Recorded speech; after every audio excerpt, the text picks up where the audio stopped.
"Sir, be quiet." Virgin Maid kissed billionaire boss to save his life.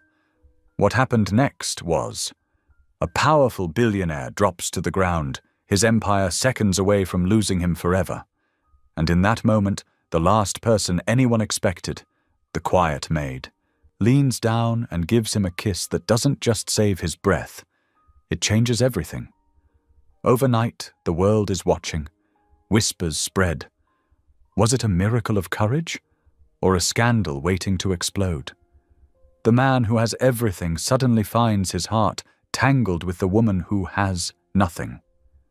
But when jealous eyes turn cruel and secrets rise from the shadows, their lives are thrown into chaos. She only wanted to save his life. But now she may be the one thing that can destroy it. Can love born from desperation survive lies, betrayal, and the weight of an empire?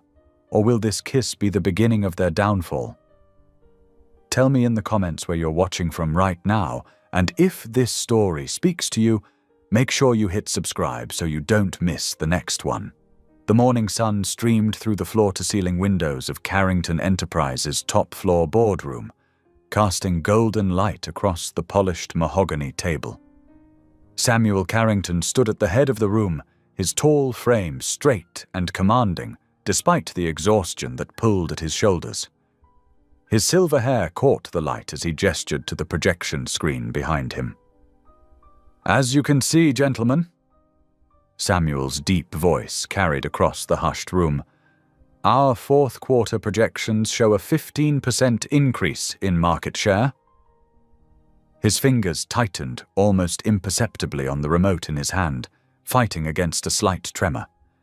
20 pairs of eyes watched him intently, board members and potential investors who represented billions in possible funding.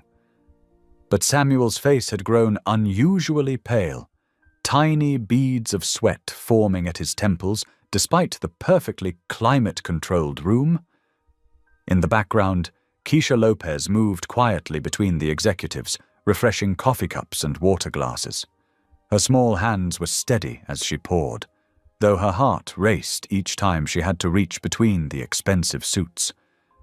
She kept her eyes lowered, as she'd been trained, but couldn't help noticing how Mr. Carrington's voice had grown slightly strained. "The new Asian markets present an unprecedented opportunity for—" Samuel's words suddenly cut off. His hand flew to his chest, fingers clutching at his crisp white shirt. The remote clattered to the floor as he stumbled, catching himself against the edge of the table. "Mr. Carrington?" One of the board members half rose from his seat. The color had drained completely from Samuel's face. His eyes went wide with pain and shock as his knees buckled. He crashed to the floor with a heavy thud that seemed to shake the whole room. Chaos erupted instantly. Chairs scraped back as executives jumped to their feet. Voices shouted over each other. "Call 911. Does anyone know CPR? Give him space." Keisha's coffee pot slipped from her nerveless fingers, shattering on the marble floor. The crash barely registered over the pounding of her heart. Her mother's voice echoed in her memory, clear as yesterday. "Mija, courage isn't about not being scared. It's about doing what needs to be done even when you're terrified." Her feet were moving before she could think. She pushed through the crowd of expensive suits, dropping to her knees beside Samuel's still form. His eyes were closed, his skin grey. She pressed trembling fingers to his neck, finding no pulse. "Someone call an ambulance," she called out, her voice stronger than she felt. Yanking his silk tie loose, she began chest compressions, counting under her breath. 1, 2, 3, 4.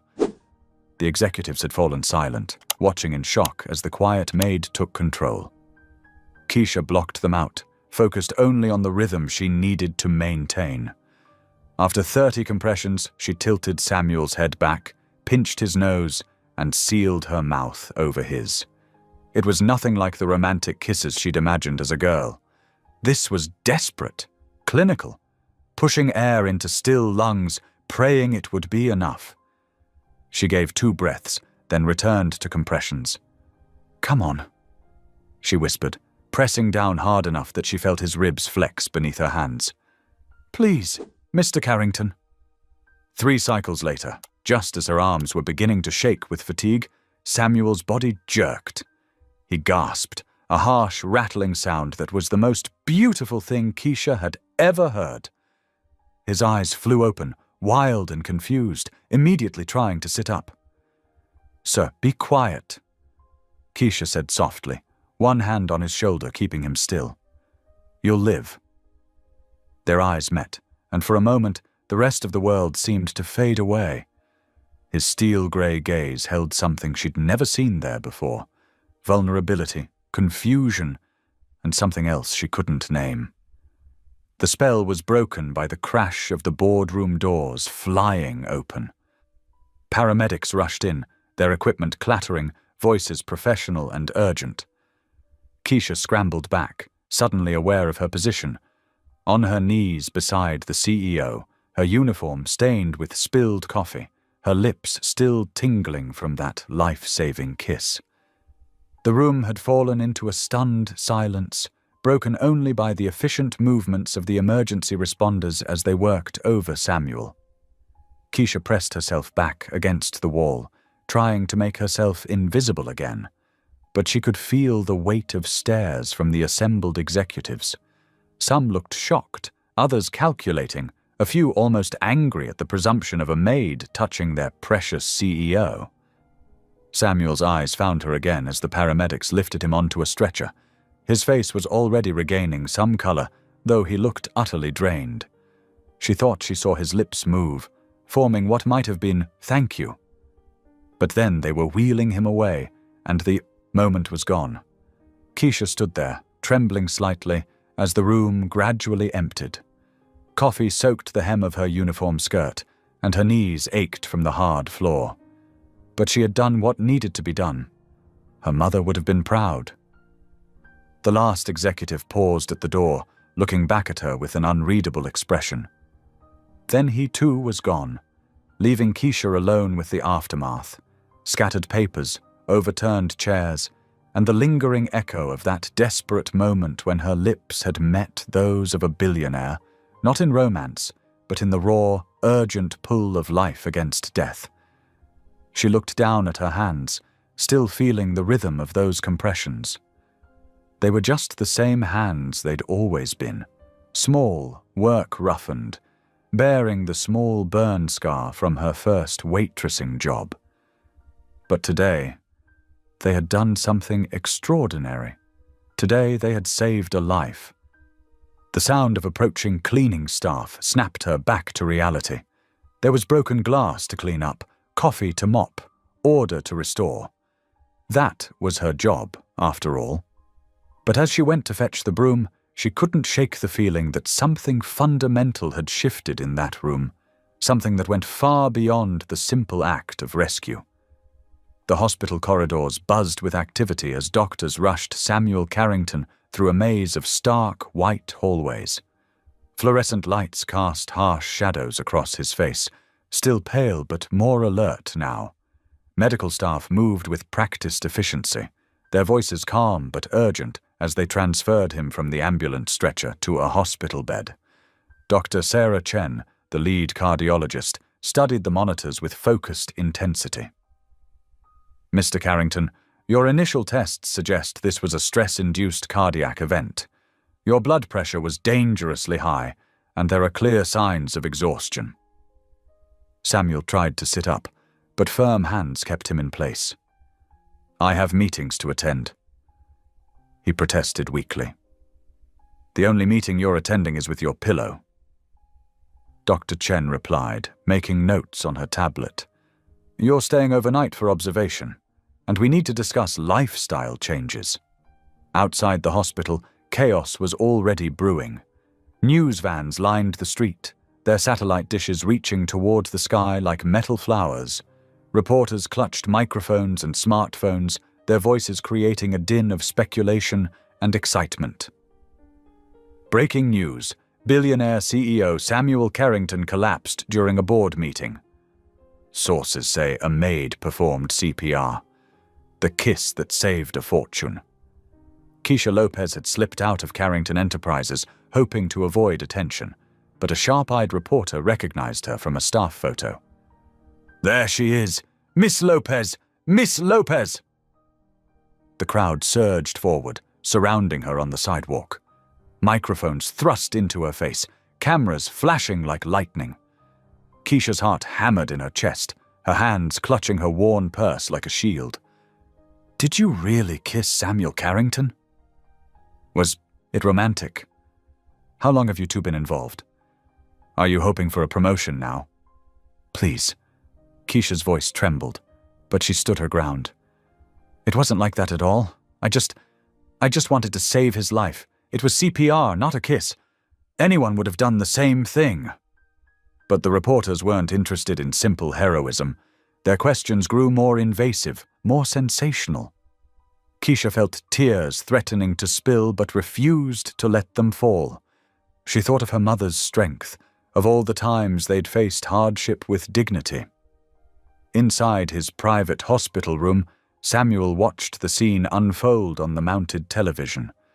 The reporters had already dubbed it The Billionaire and the Maid, a ready-made fairy tale for the 24-hour news cycle. But what caught his attention wasn't the sensational headlines or the wild speculation. It was Keisha's face, composed despite her obvious discomfort, defending his dignity even as they tried to turn the moment into cheap entertainment. He noticed details he'd never paid attention to before. The way she held herself straight despite her small frame. How her voice remained gentle, even when firmly correcting misconceptions. The simple grace with which she handled the pressure. For the first time in years, Samuel felt something crack in the careful wall he'd built around himself. A nurse entered, checking his vitals. Quite a story they're making of it, she commented, nodding towards the TV. Samuel grunted. Vultures. They'll forget about it by tomorrow. Oh, I don't know about that. The nurse replied, adjusting his IV. People love a story that makes them feel something, makes them remember there's still good in the world. She paused, then added quietly. Makes them remember even billionaires are human. The words hit harder than Samuel expected. Human. When was the last time anyone had seen him that way? When was the last time he'd allowed it? As evening approached, Samuel insisted on leaving, against medical advice. His personal driver, Marcus, had brought fresh clothes and waited with a discreet black sedan at the rear entrance. Hospital staff tried to protest, but Samuel's stubborn streak won out. At least promise you'll rest, Dr. Chen said firmly, handing him prescriptions and care instructions. And schedule a follow-up appointment.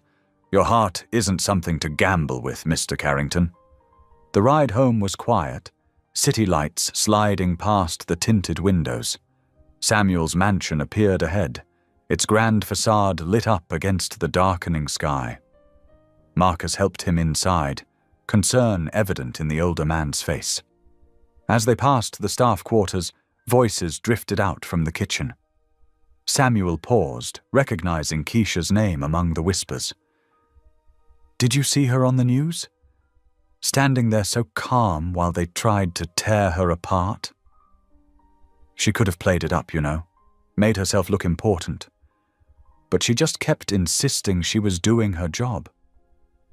That's Keisha for you. Heart of gold, that girl. Samuel stood in the shadows, listening. The warmth in their voices, the genuine affection. It was so different from the careful deference they usually showed around him. And Keisha, they spoke of her like she was family. Something stirred in his chest, different from the earlier pain. A warmth, an ache, a recognition of something he'd been missing for so long he'd forgotten it existed. Gratitude, yes. She had saved his life after all. But there was more, something he wasn't ready to name yet. He continued to his private suite, easing into his favorite chair by the window. The city sparkled below, a tapestry of lights and shadows. His hand drifted to his chest, where he could still feel the phantom pressure of small, determined hands forcing his heart to keep beating. The day's events played through his mind. The collapse, the chaos, the pure selflessness of Keisha's actions. She hadn't hesitated, hadn't worried about crossing social boundaries or what people might think. She'd simply seen someone in need and acted.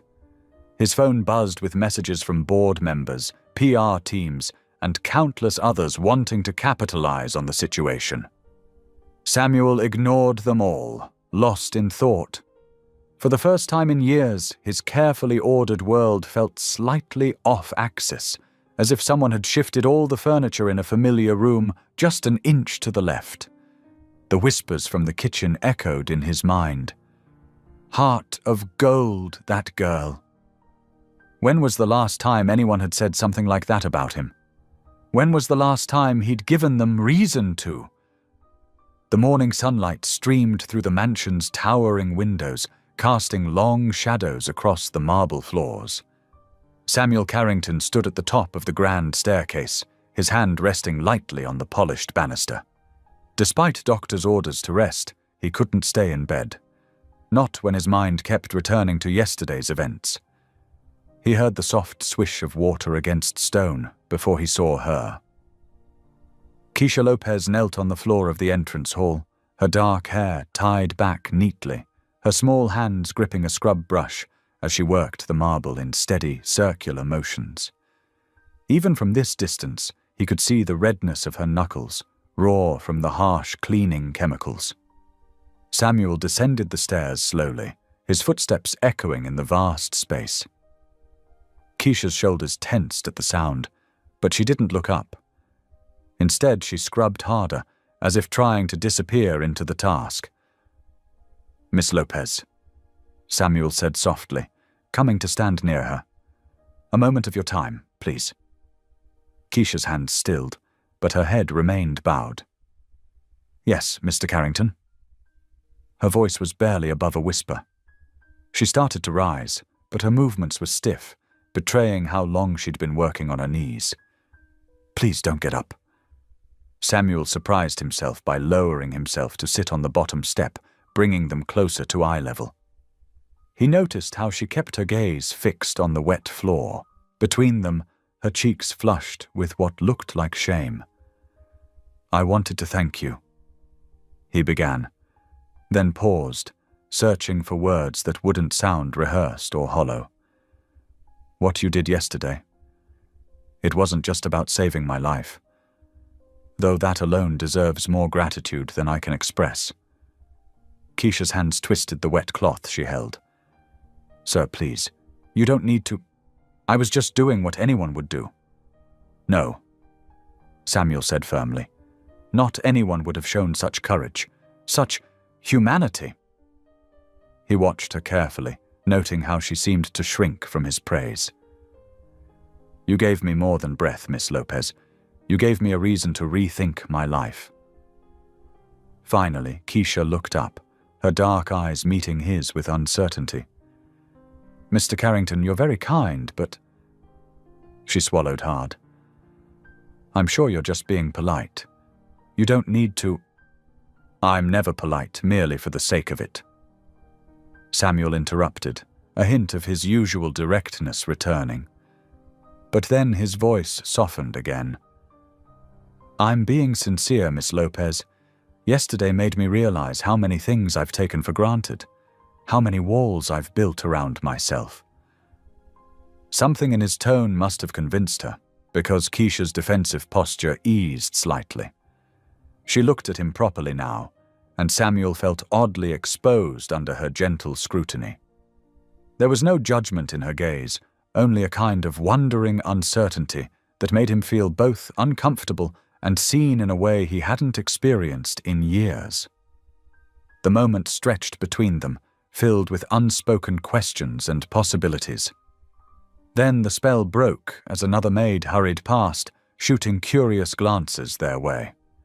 Keisha immediately returned to her work, her movements quick and nervous. "Thank you for your kind words, Mr. Carrington," she said formally, "but I should finish here before the floor dries unevenly." Samuel stood, recognizing her need to retreat behind the safety of routine. Of course. But Miss Lopez. He waited until she looked up again. Please take care of your hands. They look painful. A flash of surprise crossed her face, as if she hadn't expected him to notice such a detail. She nodded quickly and returned to her task, but Samuel caught a ghost of a smile playing at the corners of her mouth as he walked away. The day passed in a blur of phone calls and meetings conducted from his home office, his doctors having strictly forbidden him from returning to work so soon. As evening approached, Samuel made his way to the dining room, his thoughts still dwelling on his conversation with Keisha. The peaceful moment was shattered by the sound of angry footsteps approaching. Jonathan Carrington burst into the dining room, his usually impeccable appearance slightly disheveled, a tablet clutched in his hand. "What is this?" Jonathan demanded, thrusting the tablet toward his father. On the screen, various news sites displayed variations of the same story. Billionaire's guardian angel, the maid who stole a kiss and saved a life. Samuel sighed, setting down his fork. "Jonathan, if you're going to join me for dinner, at least sit down first." "Join you? I'm here because our family name is becoming a joke." Jonathan's voice rose, echoing off the wood-paneled walls. "Have you seen what they're writing? The speculation? The rumors?" "I've been rather busy staying alive," Samuel replied dryly. The sarcasm only fueled Jonathan's anger. "This is exactly what I mean. You're not taking this seriously. That girl, that maid, she planned this. Can't you see? It's the perfect setup." At that moment, Keisha entered, carrying a fresh bottle of water for Samuel's evening medications. She froze in the doorway as Jonathan's words hit her like physical blows. A nobody from nowhere, staging a dramatic rescue, getting her 15 minutes of fame. Jonathan's lip curled in disgust. And now everyone's painting her as some kind of saint. It's pathetic. She probably waited for just the right moment to— "That's enough!" Samuel's voice cracked like a whip, but it was too late. Keisha had already turned and fled, the water bottle falling from her trembling hands.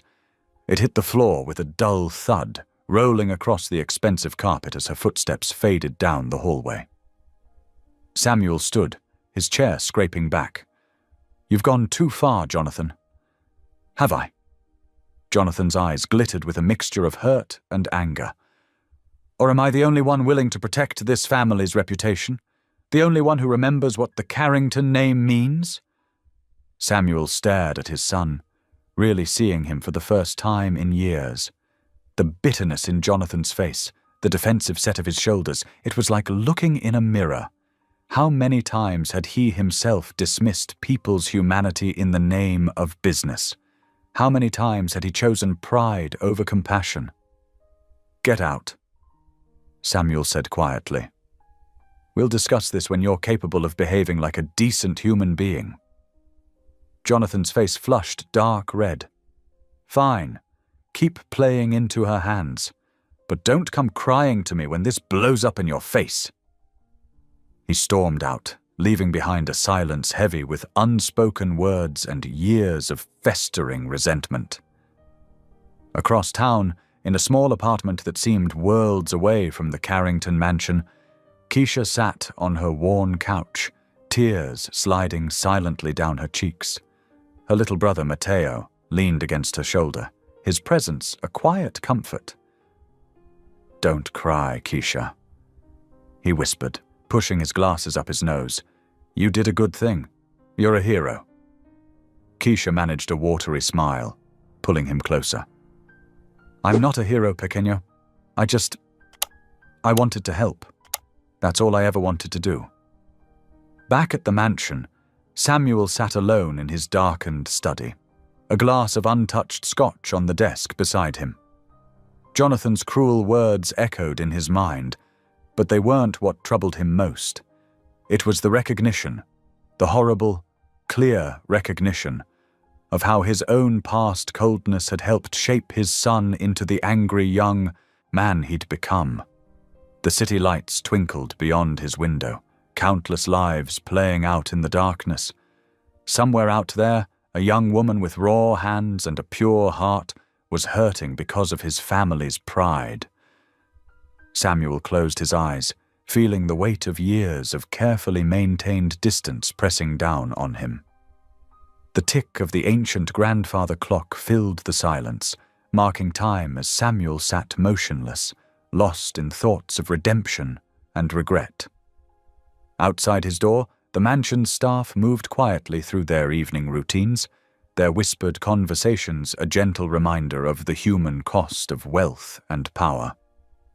The morning sun cast long shadows across the city streets as Samuel's black Mercedes crawled through the busy downtown traffic. His fingers drummed restlessly on the leather armrest while his eyes scanned the sidewalks. After yesterday's disaster with Jonathan, he hadn't slept well, his conscience weighing heavily on his mind. Finally, he spotted her, Keisha Lopez, struggling with several grocery bags, her small frame nearly hidden behind the bulk of her purchases. Her work uniform was replaced by worn jeans and a faded blue sweater that had seen better days. "Pull over," Samuel instructed his driver.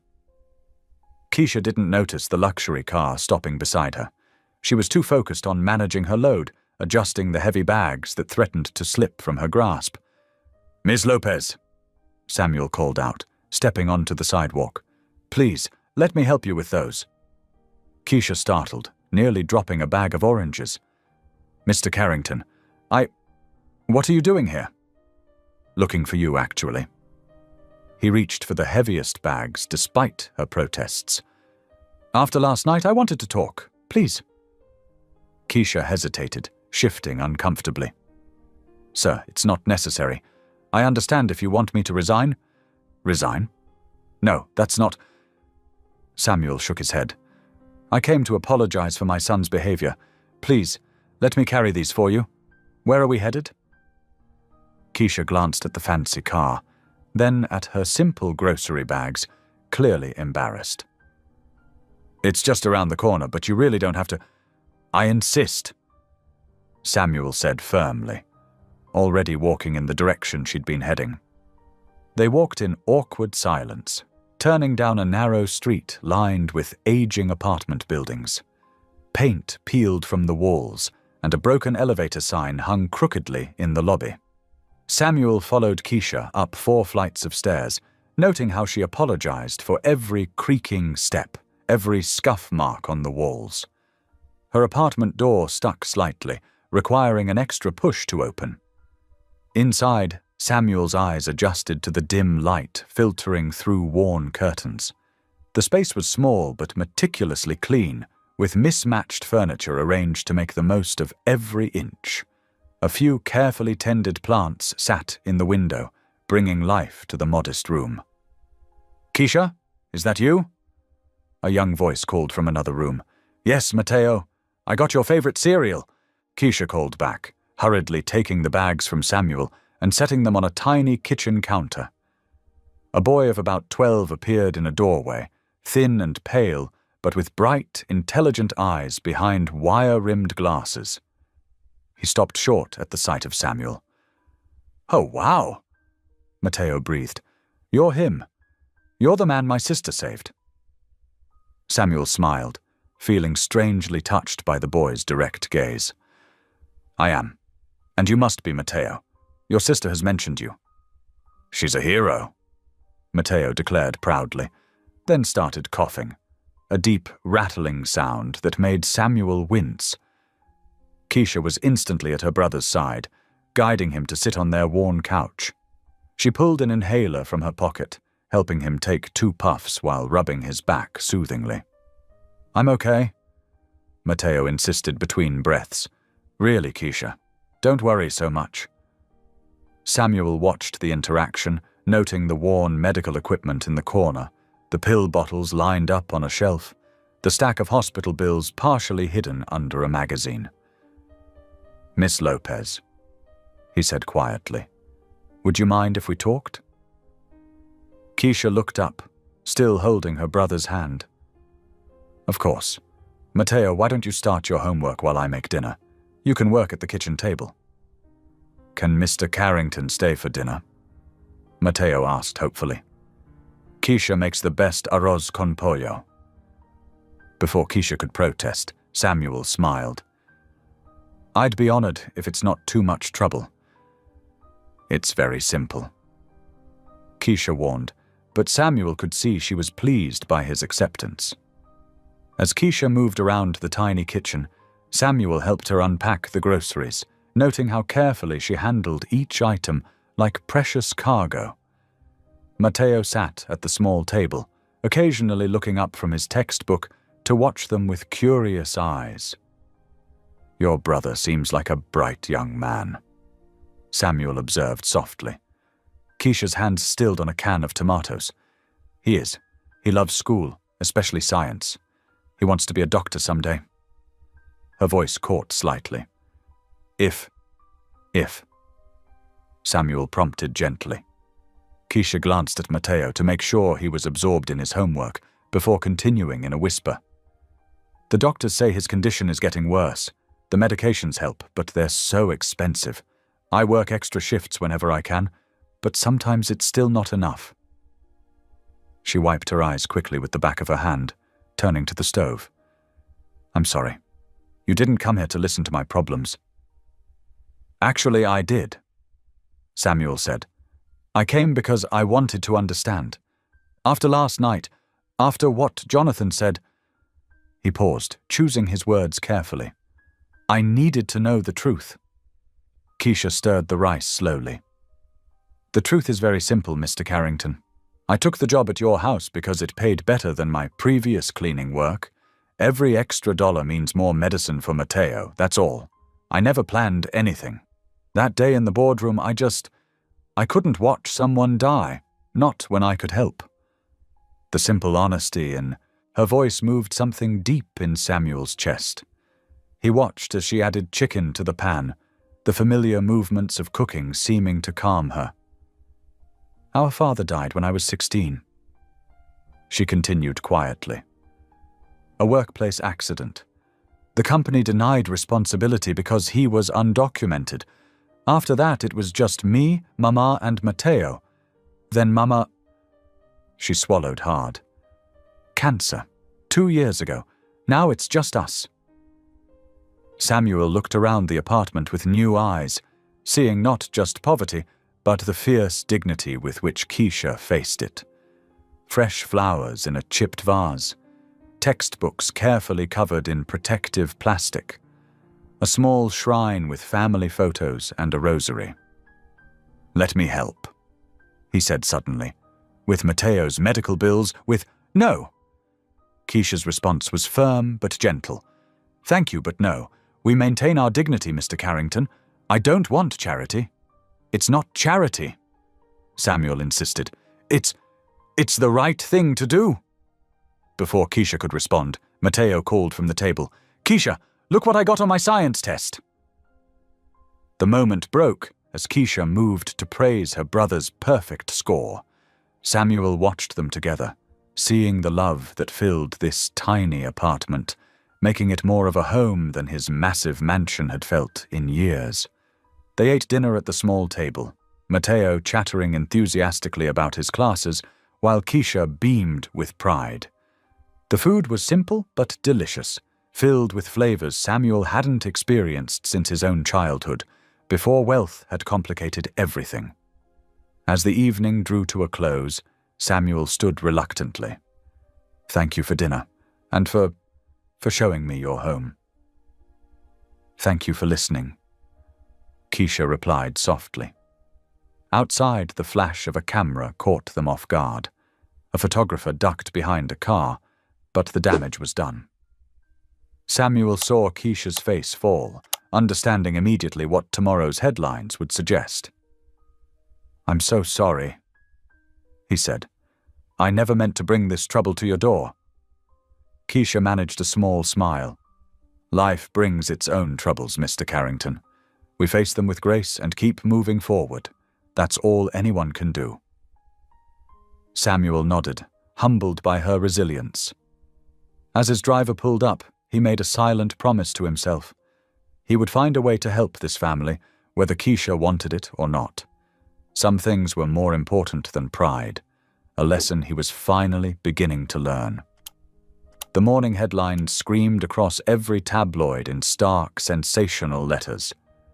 Billionaire's Maid. Seductress or savior. Pictures of Samuel leaving Keisha's apartment splashed across the front pages, each shot carefully angled to look as scandalous as possible. Keisha's hands shook as she folded fresh linens in the Carrington Mansion's laundry room. The whispers followed her everywhere now, cutting like tiny knives. "Did you see the papers?" One maid hissed to another, loud enough for Keisha to hear. "First CPR, then dinner at her place. She's really working her way up." "Some people will do anything for money," came the reply, dripping with judgment. Keisha pressed her lips together, focusing on the crisp corners of the sheets she folded. Her mother's voice echoed in her memory. "Let them talk, Mihija. Your truth is between you and God." Upstairs, the tension was even thicker. Samuel sat in his study, newspapers spread across his desk, each headline more lurid than the last. His jaw clenched as he read the accusations. How they painted Keisha as a calculating gold digger. How they twisted every detail of their interaction into something sordid. The door burst open. Jonathan stormed in, his face flushed with anger, waving a tablet. "Are you trying to destroy this family's reputation? First the CPR incident, now these pictures?" Samuel looked up calmly, though his heart raced. "Good morning to you too, son." "Don't patronize me." Jonathan slammed the tablet down. "This woman is making a fool of you, and you're letting her. The board is concerned, our investors are nervous, and you're having cozy dinners in her apartment?" "I was thanking her for saving my life," Samuel said quietly. "Something you haven't bothered to do. Thank her with a check, fire her with a generous severance. But this?" Jonathan gestured wildly at the photos. "This looks like..." "Like what?" Samuel's voice grew dangerous. "Like I'm human. Like I might actually care about someone besides myself. Like you're being manipulated by a woman half your age." Jonathan's voice cracked. "Mother's been gone barely 5 years and you're..." "Don't." Samuel stood, his hands flat on the desk. "Don't you dare use your mother's memory as a weapon. She would be ashamed of how you're acting." Jonathan recoiled as if struck. "If you continue this, whatever it is, I'm done. I'll resign from the company. I'll change my name. You'll never see me again." "Is that what you really want?" Samuel asked softly. "To throw away our relationship over newspaper gossip?" "What relationship?" Jonathan laughed bitterly. "You checked out years ago, Dad. The only difference is now you're checking in with someone else's family instead of your own." The words hung heavy in the air between them. Samuel felt their weight, the truth in them stinging like salt in an old wound. "Stay for dinner," he said finally. "Please, let's talk about this properly." Jonathan hesitated, then gave a sharp nod before leaving. Samuel sank back into his chair, exhausted. Through his window, he caught a glimpse of Keisha in the garden, head bowed as she worked. Even from here, he could see the tension in her shoulders, the weight she carried. That evening, the Carrington dining room crackled with unspoken words. Jonathan sat rigid in his chair, barely touching his food. Samuel watched his son, seeing echoes of his own stubbornness in the set of Jonathan's jaw. "I've been thinking about legacy," Samuel began carefully. "About what really matters." "Here we go," Jonathan muttered. "Your mother taught me about compassion." Samuel continued, ignoring the interruption. "About seeing people, really seeing them. I forgot that lesson when we lost her. I buried myself in work, in numbers, in deals. I stopped seeing anyone's pain but my own." He took a deep breath. "Keisha reminded me, not just with CPR, but with her dignity, her strength, the way she cares for her brother despite everything life has thrown at her." So you're her knight in shining armor now? Jonathan's voice dripped sarcasm. Saving the poor maid and her sick brother. No. Samuel met his son's eyes. She saved me. Not just my life, my humanity. And I won't let anyone, not even you, turn that into something ugly. Jonathan pushed back from the table. You're impossible. You don't even see how this looks, do you? How it affects all of us. I see a young woman being crucified in the press for an act of kindness. Samuel replied firmly. I see my son so afraid of change, he'd rather destroy relationships than accept them. What do you see, Jonathan?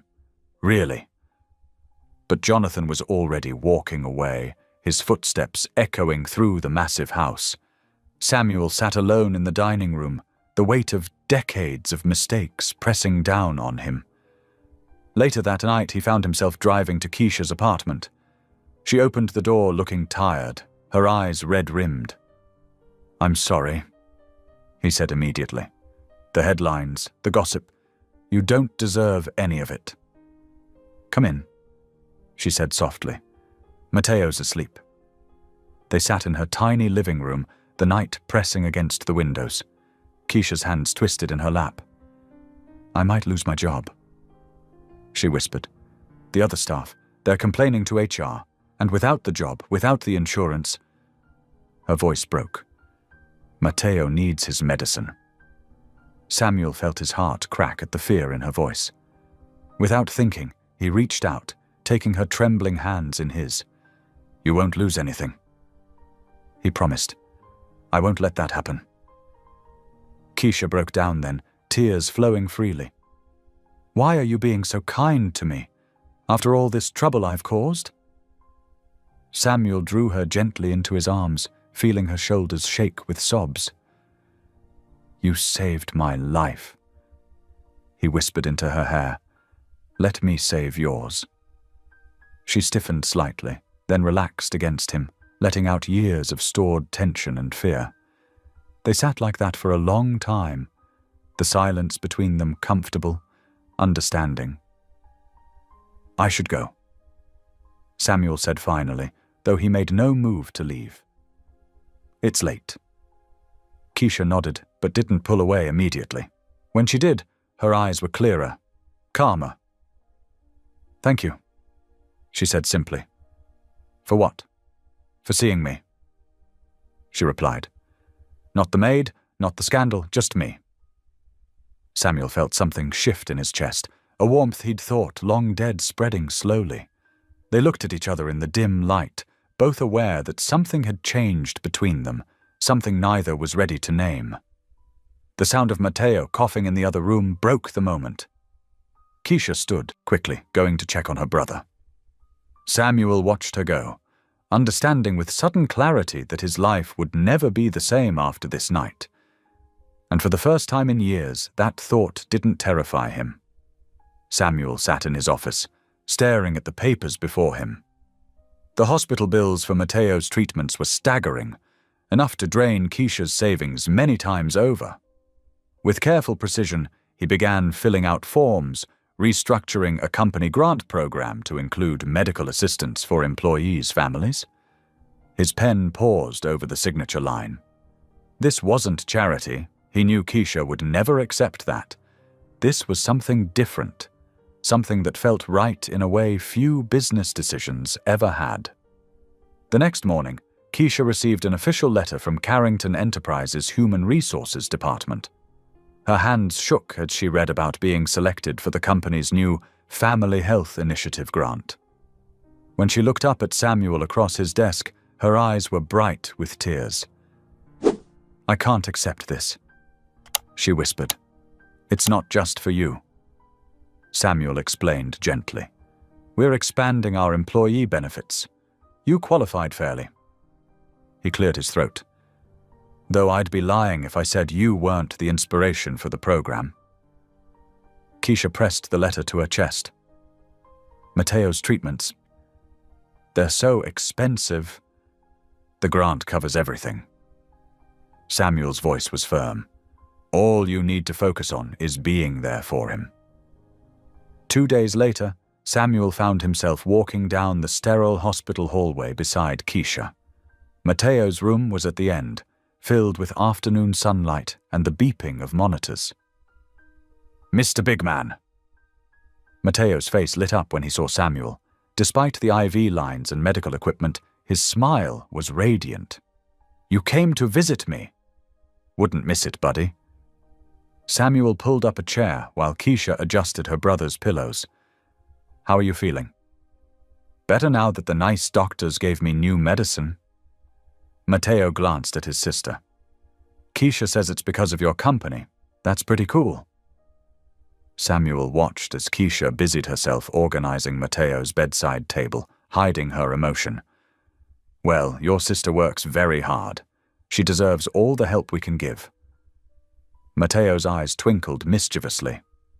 "Maybe you should marry her," he declared. "Then you could help us all the time." "Mateo." Keisha's face flushed deep red. Samuel laughed, but something stirred in his chest at the boy's words. He looked at Keisha, saw her embarrassed smile, the gentle way she smoothed her brother's hair. "That's quite a suggestion," he said softly. "I'm just saying." Mateo continued, clearly enjoying himself. "You're nice, and Keisha's nice, and you both look sad sometimes when you think nobody's watching." The room grew quiet except for the steady beep of the heart monitor. Samuel felt the weight of Mateo's innocent observation, saw the truth of it reflected in Keisha's lowered eyes. A nurse came in then, checking Mateo's vitals and administering his medication. Samuel and Keisha stepped into the hallway, giving them space. "I'm sorry about what he said." Keisha began. "Don't be." Samuel's voice was gentle. Kids have a way of seeing things clearly, don't they? After the checkup, they walked home together through the early evening streets. The setting sun painted the buildings in gold, and a cool breeze carried the scent of approaching autumn. "I lost my wife 5 years ago," Samuel said suddenly. "Cancer. It was quick, too quick. One day she was planning our anniversary dinner, the next—" He trailed off. Keisha touched his arm lightly. "My father died in a construction accident when I was 16. She shared. "The company denied responsibility. We couldn't afford a lawyer." She took a deep breath. "That's why I'm so grateful for what you're doing for Mateo. You have no idea." "I think I do," Samuel said quietly. "After Maria, my wife, died, I lost my faith. In everything. God, people, myself." He glanced at Keisha. "Watching you with Mateo, seeing your strength, your faith, it's made me question things." They stopped at a small park, sitting on a bench as the streetlights began to flicker on. "Faith isn't always easy," Keisha admitted. "Sometimes it's just choosing to believe that good things are still possible, even when everything seems dark." "Is that what you do?" She nodded. "Every morning I pray, for Mateo, for strength, for guidance." She smiled slightly. "Lately I've been praying for you too." Samuel felt something warm spread through his chest. "I wouldn't know where to begin," he confessed. "You just talk," Keisha said simply, "like you're talking to a friend who loves you no matter what." They walked the rest of the way to Keisha's apartment in comfortable silence, each lost in their own thoughts. After saying goodnight, Samuel drove home to his empty mansion, Keisha's words echoing in his mind. In his study, he sat in his leather chair, looking out at the star-filled sky. For the first time in years, he closed his eyes and tried to pray. I don't know if you're there," he began awkwardly. "I've been angry for so long, lost." He took a deep breath. "But I think maybe you've been trying to show me something. Through Keisha, through Mateo." His voice grew stronger. "I don't know what I'm doing. I don't know if I deserve another chance at anything. But if you're listening, help me do this right. Help me be the kind of man they deserve in their lives." The room was quiet except for the ticking of the old grandfather clock. Samuel opened his eyes, feeling different somehow. Not lighter exactly, but more grounded. More real. He looked at the family photo on his desk. Him, Maria, and Jonathan in happier times. "I think you'd like her," he whispered to his wife's smiling image. "She has your kind heart." The night deepened around him as he sat there, letting himself feel everything he'd buried for so long. Grief, hope, fear, and something new. Something that felt suspiciously like love. The morning sun streamed through the windows of Carrington Enterprises as Samuel paced in his office, phone in hand. He'd rehearsed this invitation a dozen times, but his heart still raced as he dialed Keisha's number. "Miss Lopez," he said formally, aware of his assistant just outside. "I have a proposition for you and Mateo." "Is everything all right, Mr. Carrington?" Keisha's voice held a note of concern. "More than all right. I was thinking—" He paused, gathering his courage. "Would you and Mateo consider spending this weekend at my countryside estate? The fresh air would do him good between treatments."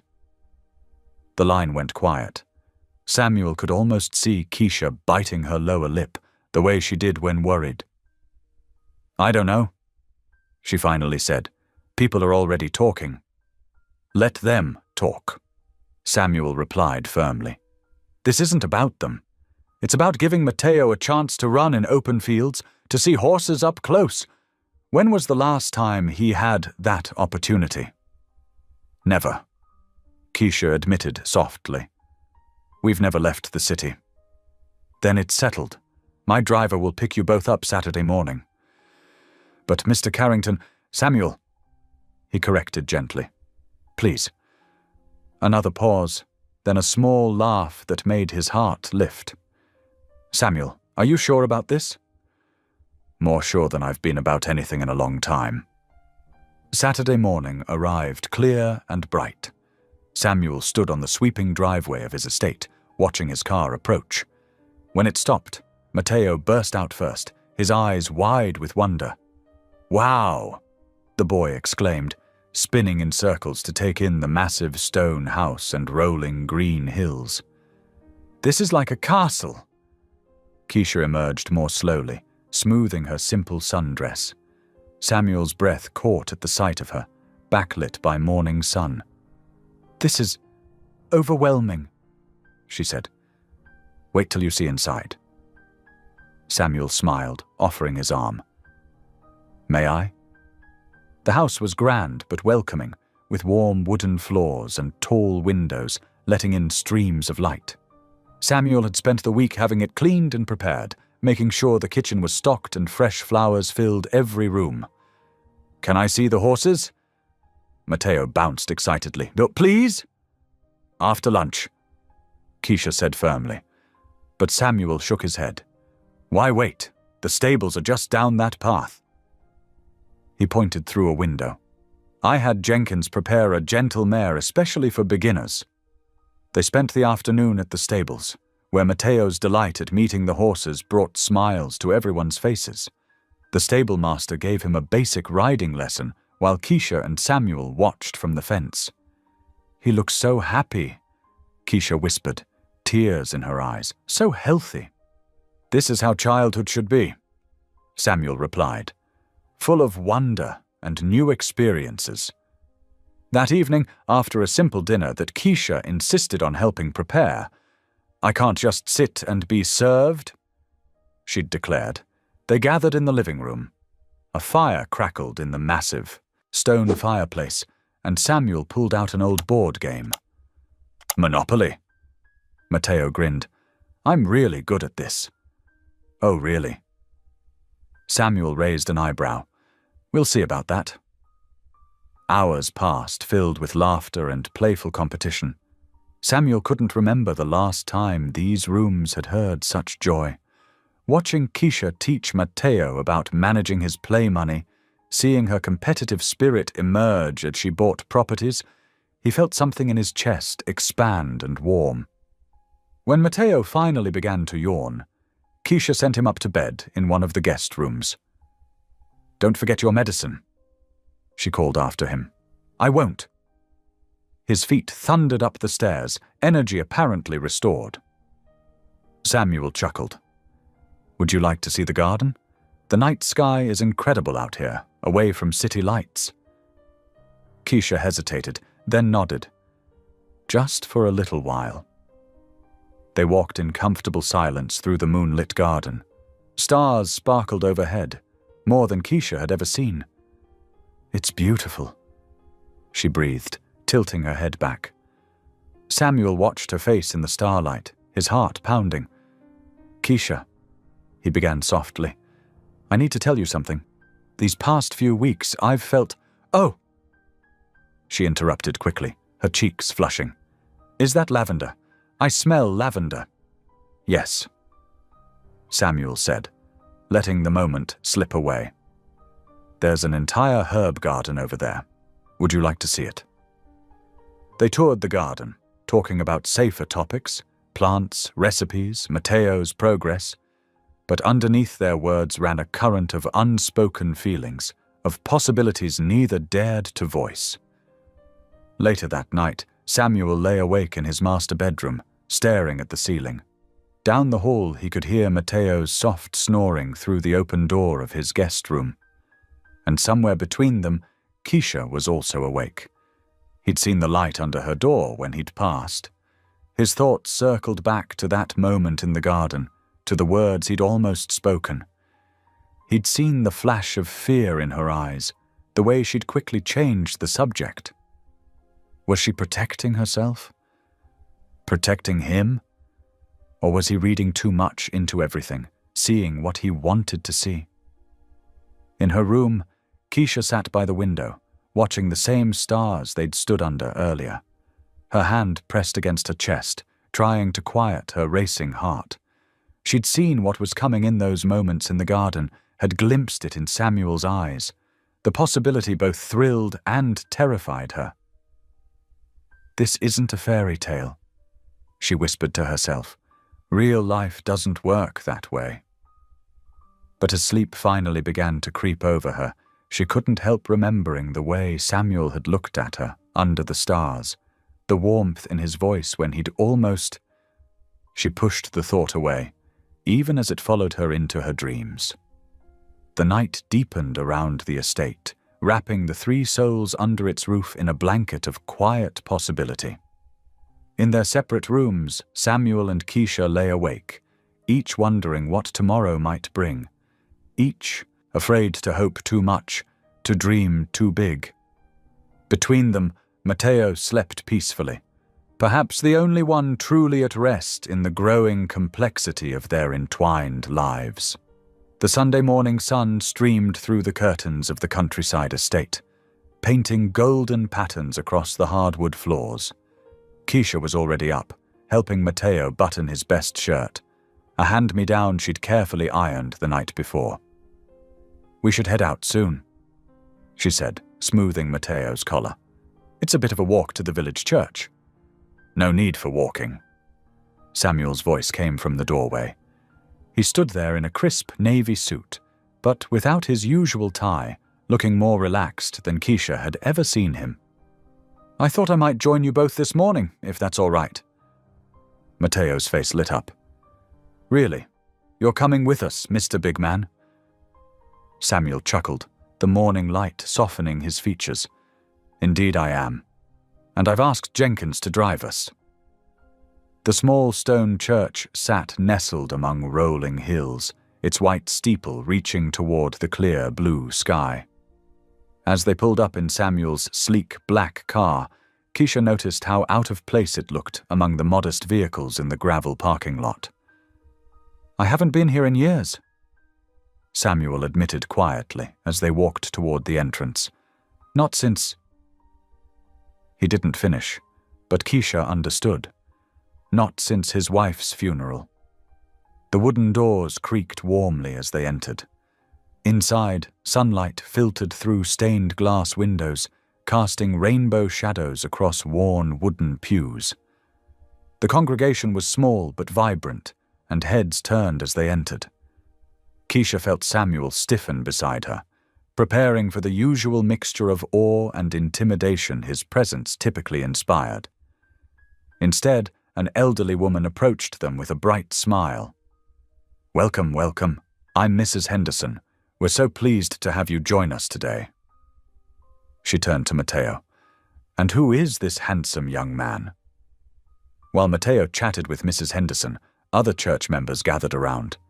They greeted Samuel with genuine warmth but no fawning, and quickly enfolded Keisha and Matteo into their circle, as if they'd always belonged there. "Sarah, dear," Mrs. Henderson called to a young mother nearby. "Your boys are about this young man's age, aren't they? Why don't you show them where the Sunday school meets?" Matteo looked questioningly at Keisha, who nodded encouragingly. He followed Sarah and her sons down a hallway, already deep in conversation about video games. The pastor, a man with kind eyes and silver hair, stepped up to the pulpit as everyone settled into their seats. Samuel and Keisha found themselves sharing a pew near the back. The familiar hymns filled the small space, and Keisha noticed Samuel's hands trembling slightly as he held the hymnal.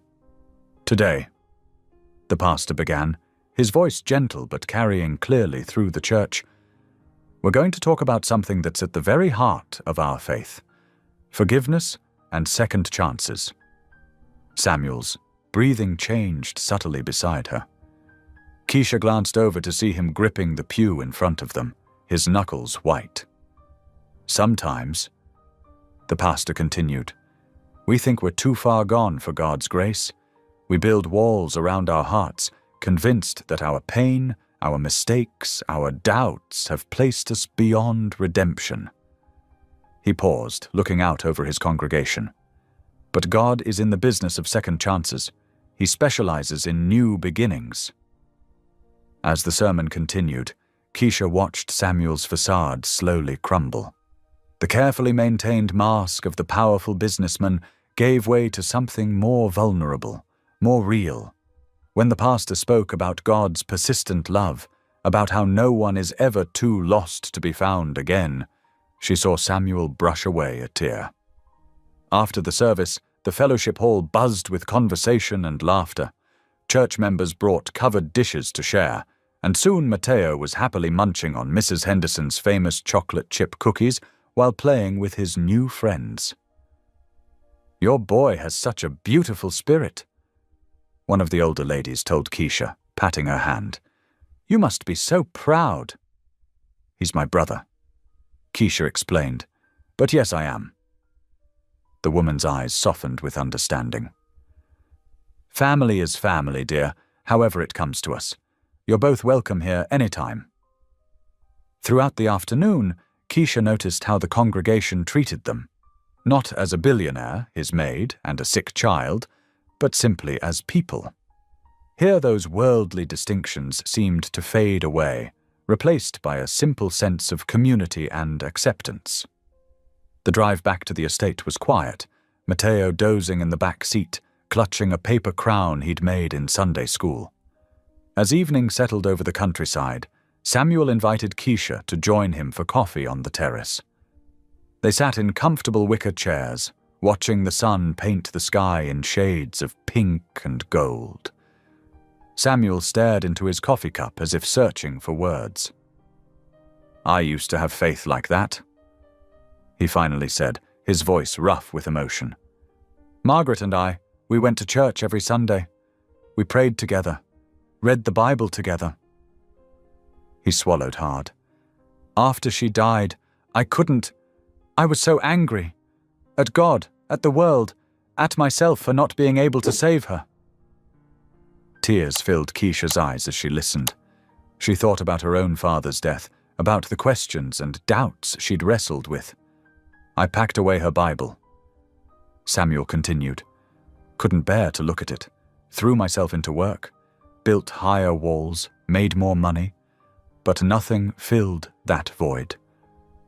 God understands grief," Keisha said softly. "He's big enough to handle our anger, our questions, and he's patient enough to wait for us to find our way back."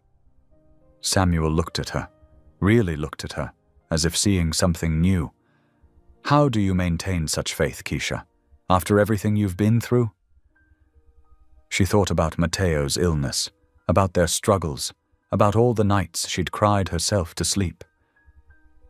Because faith isn't about having all the answers. It's about trusting that God isn't finished with our story yet. She reached across and squeezed his hand. And he's not finished with you either, Samuel. Later that night, after Keisha and Mateo had retired to their rooms, Samuel stood in his study. Moonlight spilled through the window as he opened a drawer he hadn't touched in years. Inside lay a well-worn leather Bible, Margaret's name embossed in gold on the cover. His hands shook as he lifted it out. The spine crackled softly as he opened it, and her familiar handwriting jumped out at him from the margins, notes, prayers, verses she'd found meaningful. The scent of her perfume, impossibly preserved in the pages, brought tears to his eyes. A bookmark still held her place, a passage she must have been reading near the end. For I know the plans I have for you. The highlighted verse read, plans to prosper you and not to harm you, plans to give you hope and a future. Samuel sank into his leather chair, the Bible open in his lap, and for the first time in years, he let himself remember not just the pain of losing Margaret, but the joy of loving her, the faith they'd shared, the life they'd built together. And somewhere in the quiet of that moment, in the gentle whisper of pages that held both memories and promises, Samuel felt something long dormant begin to stir in his heart, the faintest flicker of hope, the softest whisper of grace. The morning sun painted golden stripes across the polished floors of Carrington Enterprises as Samuel strode through the lobby. His steps were lighter these days, his shoulders less burdened.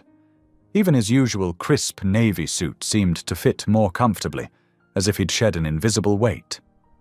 Jessica, his longtime secretary, did a double-take when he actually smiled during the morning briefing. "Sir, are you feeling all right?" she asked, only half joking. "Never better, Jessica," he replied, surprising them both with a small chuckle. In the weeks since their countryside visit, something had shifted. The office buzzed with whispered observations about the change in their CEO. The man who once ruled with icy precision now stopped to ask about family photos on desks. He remembered names. He listened. During the quarterly investors' meeting, Samuel's presentation carried an energy that hadn't been there before. His vision for the company's future seemed broader, more human. When he spoke about new community initiatives, his eyes sparkled with genuine enthusiasm. "I hardly recognize him," one board member whispered to another. "Whatever's happened, it's good for business. The numbers don't lie." Meanwhile, Keisha continued her daily routines, though now they felt different.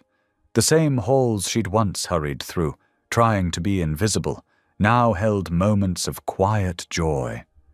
Sometimes she'd catch Samuel's eye across a room, and they'd share a secret smile that made her heart flutter. Not everyone approved of these changes. Some staff still whispered behind their hands when she passed. "Gold digger," they'd mutter, or "social climber." But Keisha held her head higher now, remembering Samuel's words about dignity and worth.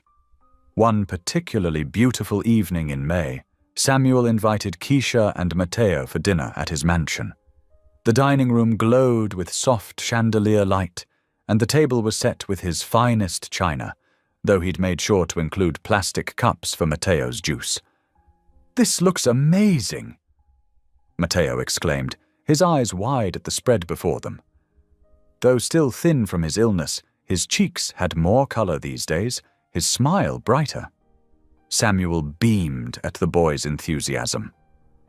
"I had the chef prepare all your favorites," he said, helping Mateo into his chair, "including extra chocolate pudding for dessert." Keisha watched them together, her heart full. Samuel had grown so natural with Mateo, no longer the stiff billionaire, but something warmer, more paternal. Tonight he seemed especially attentive, almost nervous, fidgeting with his napkin in a way she'd never seen before. "I'll be right back," he said after the first course, excusing himself to his study. In the privacy of his office, Samuel opened his desk drawer and removed a small velvet box. Inside, nestled in black silk, lay his mother's engagement ring, a delicate vintage piece with a modest diamond surrounded by sapphires. He'd had it cleaned and sized, though Keisha didn't know it yet. His hand trembled slightly as he tucked it away in the drawer. Not yet, but soon. He was about to return to the dining room when heavy footsteps echoed through the hall. Before Samuel could react, the study door burst open. Jonathan stood in the doorway, his face twisted with fury. "So it's true," he spat. "You're actually entertaining them at our family table." "Jonathan," Samuel said carefully, "this isn't the time." "When is the time, Father?" Jonathan's voice rose sharply. "When you've completely destroyed everything we've built? When you've turned us into a laughingstock?" The sounds of their argument carried to the dining room, where Keisha sat frozen, her hand protectively on Matteo's shoulder. "I've seen the ring box," Jonathan continued, his words like ice. "You're planning to marry her, aren't you? The maid? Have you lost your mind?" Samuel's face hardened. "Watch your tone, son. I'm trying to save you from yourself." Jonathan slammed his hand on the desk. "The company will collapse if you do this. Our investors, our partners, they'll run. Everything you've built, everything Mother helped you build." The mention of Margaret hung in the air like smoke. Samuel felt the weight of his son's words, the truth in them mixing painfully with the love in his heart. In the dining room, Keisha stood slowly, gathering her purse with trembling hands. "Matteo," she whispered, "it's time to go." "But we haven't had dessert," Matteo protested, confused by the sudden tension. "Not tonight, sweetheart." Tears pricked at her eyes as she helped him with his jacket. She scribbled a quick note on a napkin. "Thank you for dinner. I'm sorry." As they slipped quietly toward the front door, Jonathan's words followed them. "Choose, Father.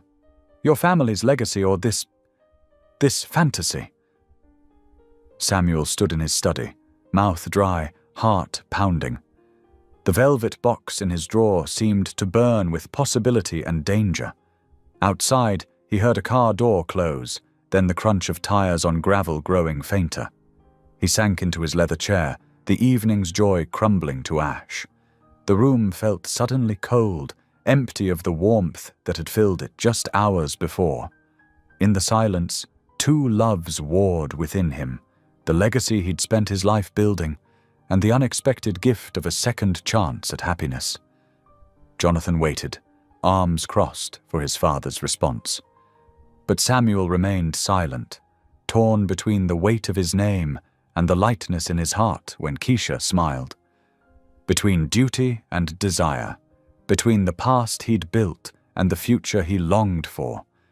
In her tiny apartment across town, Keisha wiped away tears as she tucked Matteo into bed. "Why are people so mean?" he asked sleepily. "Sometimes," she answered, her voice thick. "People are afraid of things changing, even good changes." But as she sat alone in her darkened kitchen, she wondered if she'd been foolish to dream at all. The distance between their worlds suddenly felt vast again, an uncrossable ocean of class and expectation.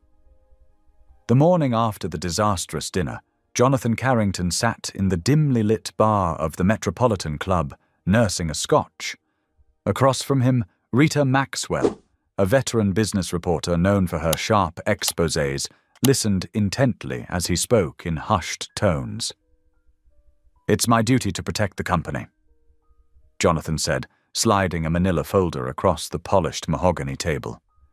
"These documents show exactly how she orchestrated everything." Rita raised an eyebrow, leafing through the papers. "That's quite an accusation, Jonathan. You're saying this maid—" "Keisha Lopez," he supplied, his voice dripping with disdain. Planned my father's collapse. She knew exactly where to stand, when to act. The timing was too perfect. He leaned forward, lowering his voice further. She's been taking advantage of his grief over my mother's death, playing the innocent savior while positioning herself to inherit everything. Rita's eyes gleamed with the promise of a juicy story. Your father's a smart man. How could he fall for something like this? Jonathan's laugh was bitter. Loneliness makes even the wisest men blind, but the board needs to see the truth before it's too late. The next morning, the story exploded across every major business publication. Billionaire's collapse, staged for love? Screamed the headlines. Rita's article painted a devastating picture. A calculating maid who had studied Samuel's medical history, positioned herself perfectly, and used the moment of crisis to capture his heart. And potentially his fortune. At Carrington Enterprises, the atmosphere was electric with tension. Samuel's phone buzzed constantly with calls from concerned board members and investors. Share prices began to wobble. Keisha arrived at work that morning to find people openly staring, whispering behind their hands. Her phone was flooded with hateful messages from anonymous numbers. Even some of the other household staff, people she'd considered friends, avoided her eyes. In the kitchen, she overheard two maids discussing the article. I always thought it was strange how quickly she jumped in to help. One said, like she was waiting for it. And now she's got him wrapped around her finger. The other replied, talk about a gold digger. Keisha's hands shook as she prepared Samuel's morning coffee. Each step through the mansion felt like walking through quicksand, weighted down by accusatory glances and whispered judgments. In his office, Samuel was in the middle of an emergency board meeting via video conference. The faces on the screen were grave, concerned. The market's reaction is severe, Samuel, said Howard Chen, the lead director. We've lost 15% of our value since the story broke. It's garbage journalism, Samuel snapped, based on nothing but speculation and lies.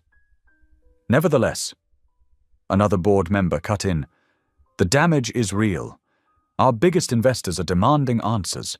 We need you to make a clear statement distancing yourself from this situation. Samuel's jaw clenched. You mean from Keisha? The girl has become a liability, Howard said firmly. The board strongly recommends terminating her employment immediately. It's the only way to restore confidence in your leadership. Before Samuel could respond, his assistant knocked urgently. Sir, I'm sorry to interrupt, but you need to see this.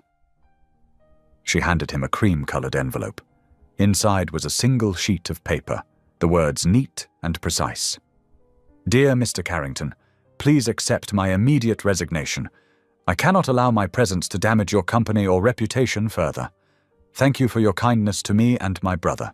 Sincerely, Keisha Lopez. Samuel's hands crumpled the paper slightly as he read. I need to call you back, he told the board members abruptly, ending the call despite their protests. He found Jonathan waiting in the hallway, looking smugly satisfied. I see she saved you the trouble of firing her. What did you do? Samuel's voice was dangerously quiet.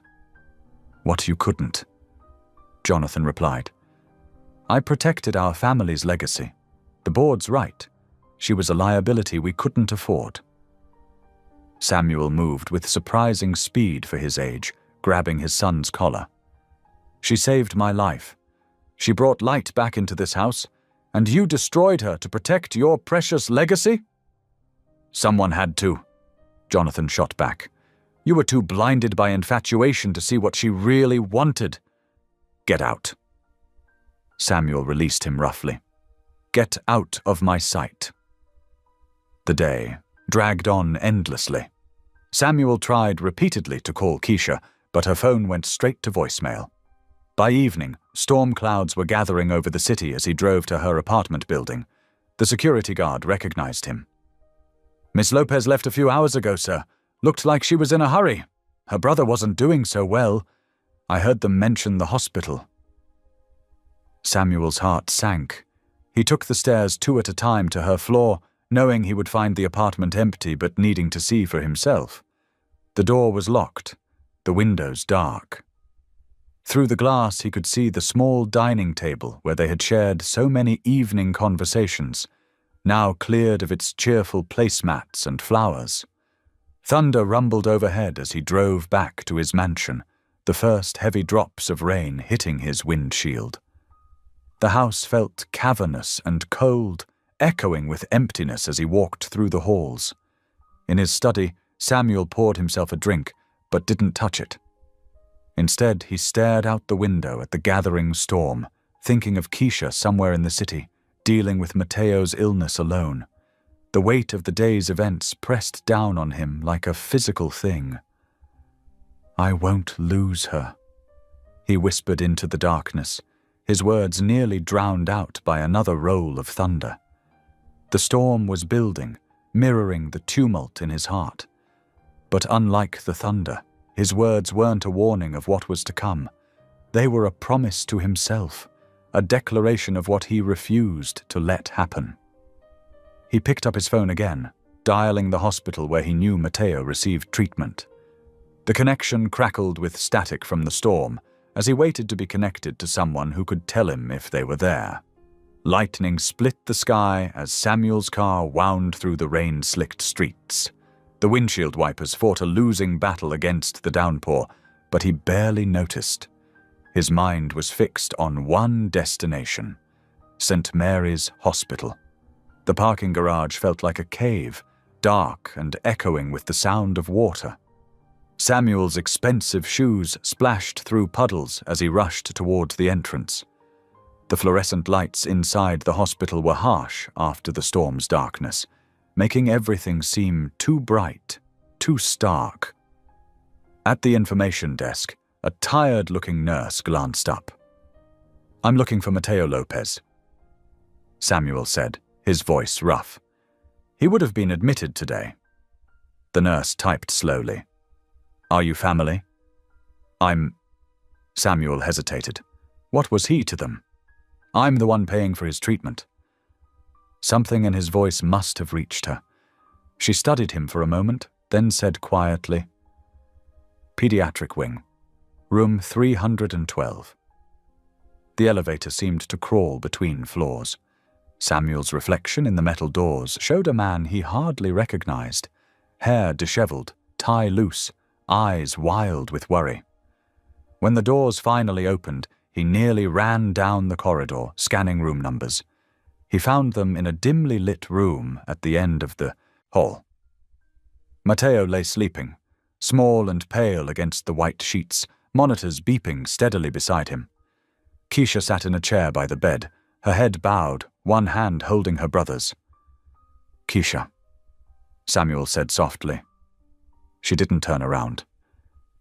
"Please leave." "I can't do that." He stepped into the room, his footsteps quiet on the linoleum floor. "Not until we talk." "There's nothing to talk about." Her voice was flat, defeated. "Your son was right. Your board was right. Our worlds don't mix." Samuel moved closer, wanting to touch her shoulder but stopping himself. "That's not true. These past months have shown me—" "They've shown you what you wanted to see." Keisha finally turned to face him, her eyes red-rimmed but dry. "A sweet story about a billionaire and his maid. But stories end, Mr. Carrington. Reality continues. Don't do this," he pleaded. "Don't push me away because of what others think." "It's not about what they think." She looked back at Mateo, adjusting his blanket with gentle hands. "It's about what's real. Your company is losing millions because of me. Your son won't speak to you. Your whole life is falling apart." "My life was already falling apart." The words burst from him, louder than he intended. They both glanced anxiously at Mateo, but he slept on, peaceful in his medicine-induced rest. Samuel moved around the bed until he stood before her. Then, slowly, deliberately, he lowered himself to his knees. "Samuel, don't." Keisha started, but he held up a hand. "Please, let me speak." His voice shook with emotion. "When Maria died, I lost everything that mattered. Not just my wife, my faith, my ability to love, my relationship with Jonathan. I buried it all under work and wealth and pride." He reached for her hand, and this time she didn't pull away. "I thought I was protecting my legacy. But you showed me what a real legacy is. It's not money or power, it's the courage to help others, the strength to love despite fear." Tears spilled down Keisha's cheeks. "I can't let you destroy everything you've built. Not for me." "You're not destroying anything," Samuel insisted. "You're helping me rebuild. When you saved my life that day, you didn't just restart my heart. You woke up my soul." Thunder rumbled outside, but neither of them noticed. Keisha's free hand moved to touch Samuel's cheek, thumb brushing away moisture he hadn't realized was there. "I love you," she whispered, the words full of pain. "That's why I have to let you go." Samuel caught her hand, pressing it to his heart. "I won't accept that. I've lost too much to pride already. I won't lose you, too. Your world is wherever you are." He struggled to find the right words. "I don't care about the company's stock price or what the board thinks. I don't care about mansions or media scandals. I care about you, about Matteo, about the family we could be." Keisha shook her head, though her resolve was visibly wavering. "It's not that simple." "It can be." Samuel rose slowly, his knees protesting. "If we're brave enough to try." For a long moment, they stared at each other, the only sounds the steady beep of monitors and the distant roll of thunder. Then Keisha gently pulled her hands away. "Please go," she said softly. "I need time to think, and you need to consider what you're really willing to risk." Samuel wanted to argue, to stay until she understood how much she meant to him. But he saw the exhaustion in her face, the worry lines around her eyes as she looked at Matteo. This wasn't the time to push. "I'll go," he said finally, "but I'm not giving up.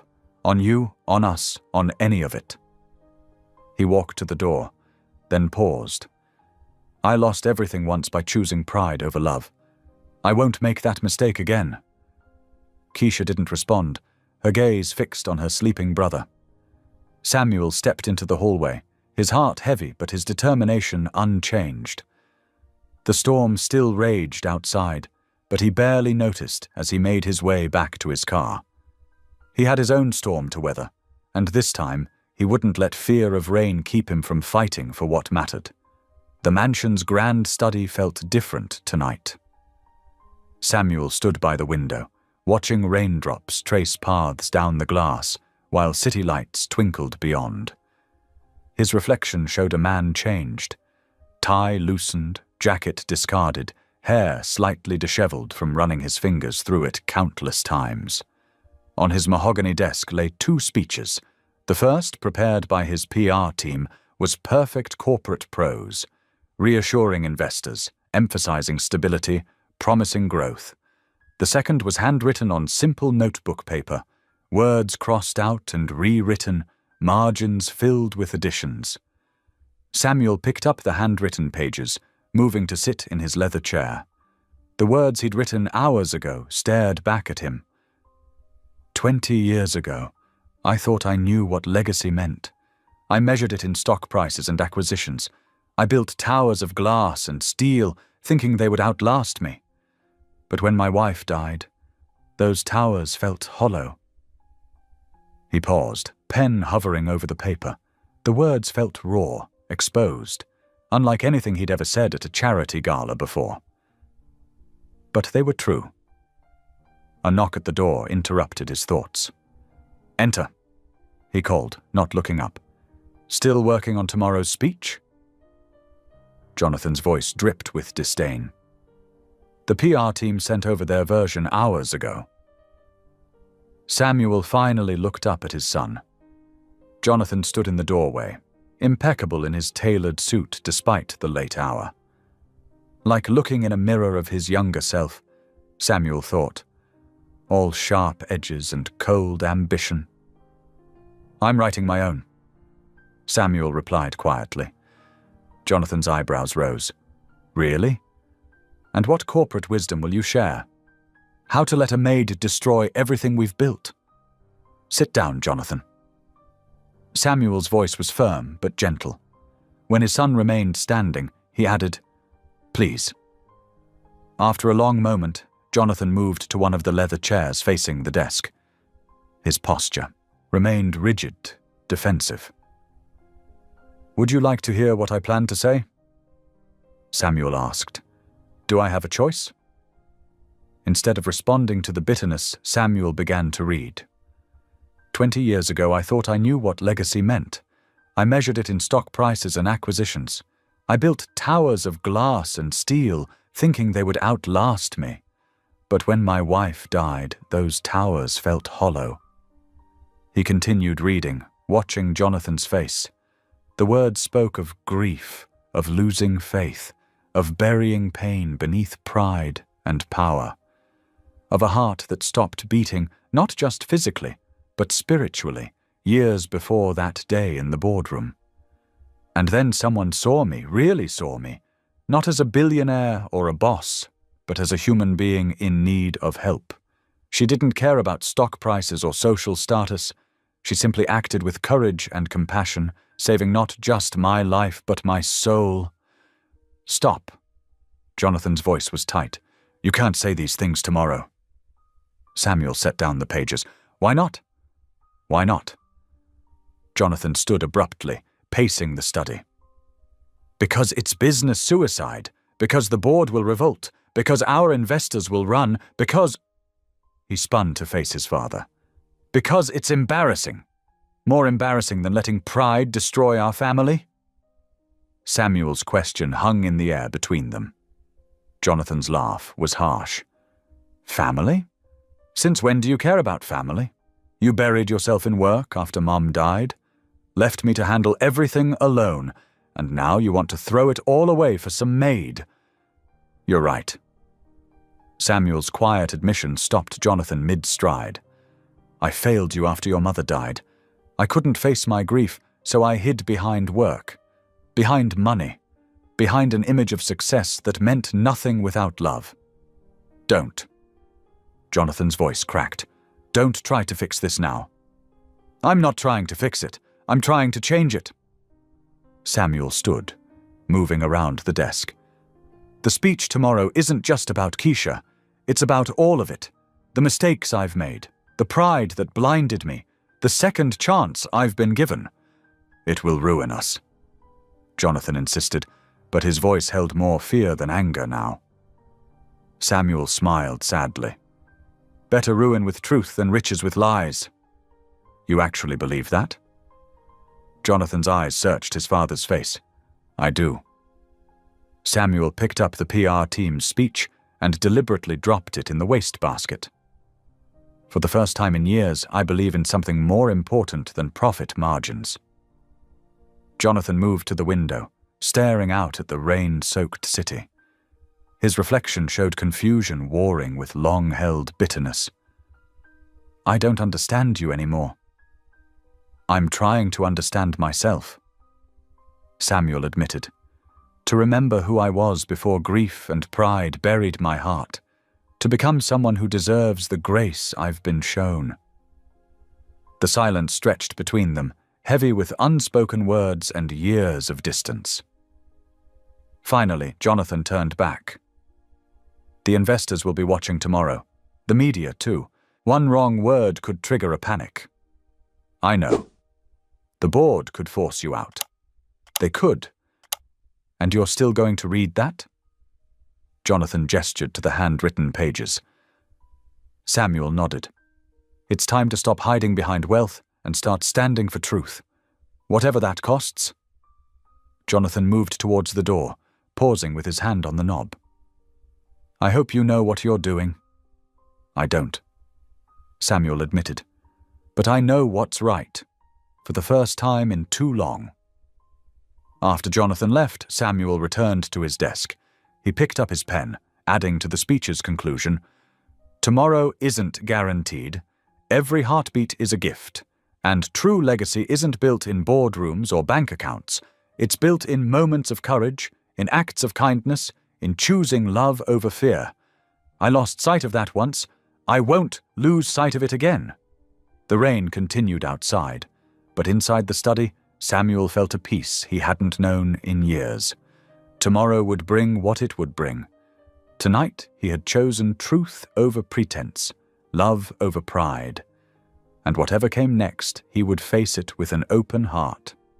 The grand ballroom of the Carrington Plaza sparkled under crystal chandeliers, a sea of designer gowns and perfectly tailored tuxedos filling the space. The annual charity gala had always been the crown jewel of Samuel's social calendar, but tonight felt different. The air crackled with tension and whispered speculation. Photographers lined the entrance, their cameras flashing like lightning as guests arrived. Board members huddled in small groups, their faces tight with concern. Investors watched the door with hawkish intensity, waiting for Samuel's arrival. In a quiet corner, Keisha stood nearly invisible in a simple black dress she'd saved 3 months to buy. Her hands trembled as she smoothed the fabric, wondering if she'd made a mistake coming here. The invitation had arrived that morning. No note, just an elegant card with her name in gold script. "Did you hear?" A woman in diamonds whispered nearby. "He's going to address the scandal tonight." "About time," her companion replied. "The stock's down 12 points since this mess started." Keisha's cheeks burned. She turned away, finding refuge behind a massive flower arrangement. From here, she could see without being seen, could witness whatever was about to unfold without drawing attention. The room hushed suddenly as Samuel appeared in the doorway. He looked distinguished in his tuxedo, but something about him seemed different. The usual sharp edges of his public persona had softened. His eyes scanned the crowd slowly, as if searching for something. Or someone. Jonathan stood near the stage, his expression stormy. He'd positioned himself strategically among key board members, a united front against whatever his father planned. Samuel moved through the crowd with quiet dignity, accepting handshakes and greeting guests. But his usual smooth small talk was replaced by brief, distracted responses. He kept glancing around the room until finally his eyes found Keisha's hiding place. Their gazes locked for just a moment, and the smallest smile touched his lips. The event coordinator approached with a microphone. "Mr. Carrington, we're ready for your address." Samuel nodded, straightening his jacket. As he climbed the steps to the stage, the room fell into expectant silence. Cameras clicked rapidly. Phones rose to record whatever was about to happen. He adjusted the microphone, looking out over the sea of faces. The silence stretched until it almost hurt. "Good evening," he began, his voice steady despite the slight tremor in his hands. "For 35 years, I've stood on stages like this one, talking about profits and projections, mergers and acquisitions. I've measured success in dollars and cents, in buildings built and deals closed." He paused, reaching into his jacket to remove some papers, but instead of reading them, he set them aside. "Tonight, I want to talk about something different, something more valuable than any merger or stock price. I want to talk about grace." A murmur rippled through the crowd. Near the stage, Jonathan shifted uncomfortably. 3 months ago, my heart stopped beating in a boardroom. Not metaphorically, literally stopped. The doctors called it a stress-induced cardiac event. But the truth is, my heart had stopped beating long before that day. It stopped when I lost my wife, when I buried my grief in work, when I let pride and fear build walls between me and my son. His voice caught slightly. In the crowd, Jonathan's face showed a flash of surprise. But then something extraordinary happened. Someone saw past the title, past the wealth, past all the barriers I'd built. Someone saw simply a human being in need and acted with pure courage and compassion. Samuel's eyes found Keisha again, and this time he didn't look away. This young woman, Keisha Lopez, saved more than my life that day. She saved my soul. Gasps and whispers filled the room. Heads turned, searching for Keisha in the crowd. She pressed deeper into her corner, tears beginning to slide down her cheeks. The media has spun tales of scandal. Rumors have circulated about ulterior motives, but the truth is simpler and more profound than any headline. In that moment of crisis, Keisha showed me what real value looks like. It looks like courage, like compassion, like seeing the humanity in others regardless of their status or station. He gripped the podium tighter, his voice growing stronger. I've made many mistakes in my life. I've let pride dictate my choices. I've confused wealth with worth. I've forgotten that true legacy isn't built in boardrooms, but in moments of genuine human connection. Samuel turned slightly, facing the section where Jonathan stood. To my son, I failed you after your mother died. I chose the comfort of control over the messiness of grief. I built an empire while our relationship crumbled. I'm sorry. Not just for then, but for every moment since when I chose pride over love. Jonathan's carefully maintained expression cracked, revealing a glimpse of the hurt child beneath the angry man. To my investors, I know you're concerned about scandal, about stock prices, about public image. But I stand here tonight asking you to judge me not by how well I've hidden behind wealth and power, but by how willing I am to change, to grow, to remember that business without humanity is merely machinery. The silence in the room was absolute now. Even the photographers had stopped clicking. And to Keisha. His voice softened with emotion. Your act of courage did more than restart my heart. It reminded me of who I once was, before grief and pride buried my better nature. You showed me that true strength lies not in power over others, but in service to them. That real wealth isn't counted in dollars, but in acts of kindness. Tears were flowing freely down Keisha's face now. A few people had noticed her, their gazes sympathetic rather than judgmental. Some will say this speech is business suicide, that acknowledging human frailty and failure has no place in corporate leadership. But I've learned, through grace I didn't deserve and wisdom I didn't seek, that truth matters more than image, that love matters more than legacy, that the courage to change matters more than the comfort of staying the same. Samuel stepped back from the podium, his voice clear and strong despite the emotion in it. So judge me as you will, but know that whatever comes next, I stand here changed, humbled, grateful, and finally, after too many years of hiding behind wealth and walls, fully alive. The silence that followed felt endless. Keisha could hear her own heart pounding in her ears. Around her, faces showed shock, confusion, and something else, something that looked almost like respect. Then, from the back of the room, someone began to applaud. The sound spread slowly at first, then faster, building into a wave that filled the massive space. People began to stand, their applause growing stronger. Jonathan remained seated for a long moment, his face a battlefield of emotions. Then slowly he too rose to his feet, tears glinting in his eyes as he joined the standing ovation. Samuel stood quietly on stage, accepting this response with humble gratitude. But his eyes never left Keisha, who had finally stepped out from her hiding place, her tears falling freely as she witnessed this extraordinary moment of truth and transformation. The applause continued, filling the glittering ballroom with its thunder, but beneath the sound, something deeper was happening. Hearts were opening, walls were falling, and grace was having its perfect work. The applause was still thundering through the ballroom when Keisha found her feet moving of their own accord. Her heart pounded against her ribs as she made her way through the crowd. Well-dressed guests parted before her, creating a path to the stage. Her simple black dress felt out of place among their designer gowns, but for once she didn't care. With trembling hands, she gripped the edge of the stage and pulled herself up. Samuel turned, surprise and warmth flooding his features. The microphone was still live as she approached, her footsteps echoing through the sudden hush that fell over the room. "I need to say something too," Keisha said, her voice shaking but clear.